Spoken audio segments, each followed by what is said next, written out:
made up great stories. His friends would always beg him, "Tell us a story, Goose."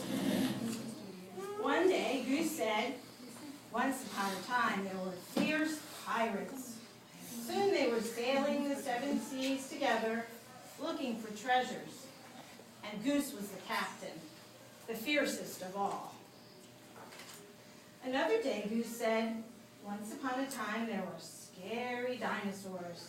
They were roaming the earth together, hunting and growling. And naturally, Goose was the T-Rex, the scariest of all." Then another day, Goose said, "Once upon a time there was a mighty king.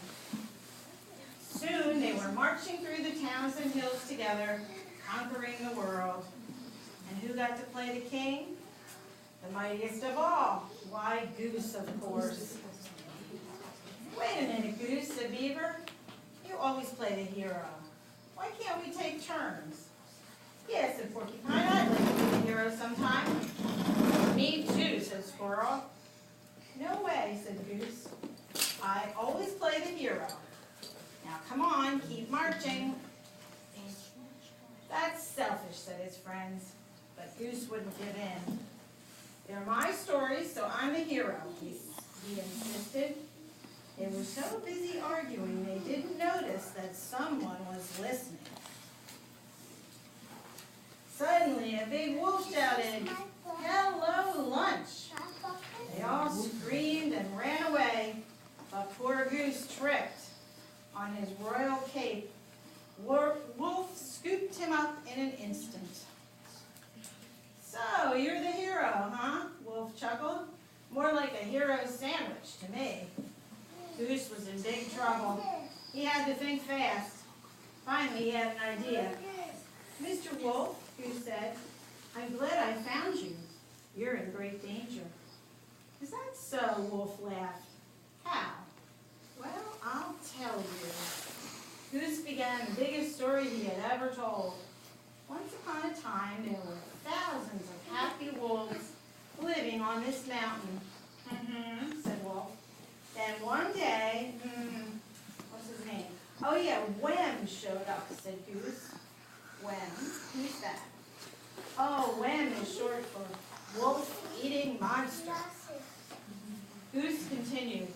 "He used to wander around saying, 'Yum, yum, I smell wolf.' And when he found one, he popped it into his mouth like a peanut." "You are lying," said Wolf. But he looked worried. "It's true, Mr. Wolf," said Goose. "Do you see thousands of wolves here? And this is the worst part. Wem is back."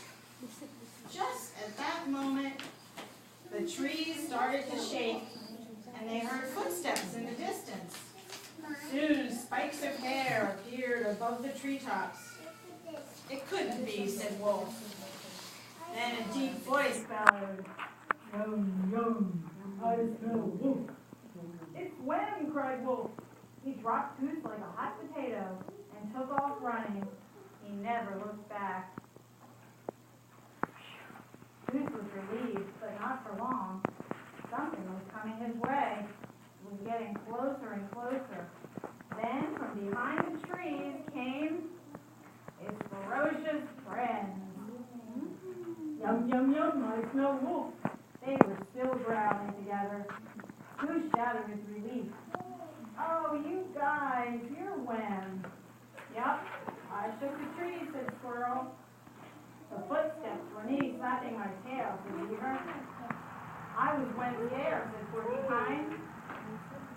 "Hey, you know what?" Beaver shouted suddenly. "We finally got to play the heroes." "Play the heroes," cried Goose. "You are the heroes. You saved me." "Tell us another story, Goose," the friends begged as they walked home. "Okay, I've got a good one," said Goose.